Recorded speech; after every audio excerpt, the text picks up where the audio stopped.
Unahin natin yung positive. Ayan.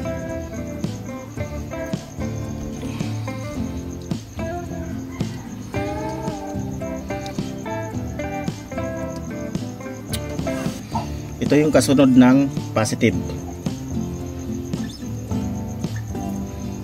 Ayan. Pagkatapos mga master, itong gitna. Ayan. Itong gitna dito. Ayan.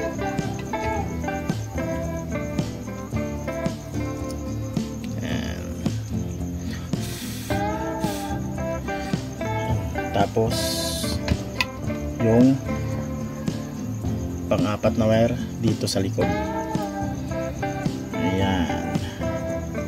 Ikot natin para hindi magdikit yung panghinang natin dito. Ayan.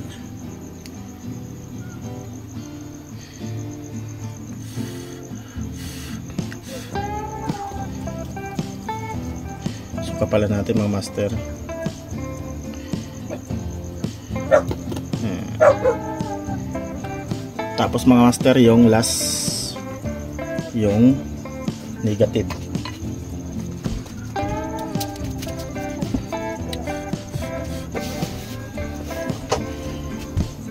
Ano muna natin to, ilagay muna natin mga master. Ayan. Make sure natin na tama yung pagka-connection.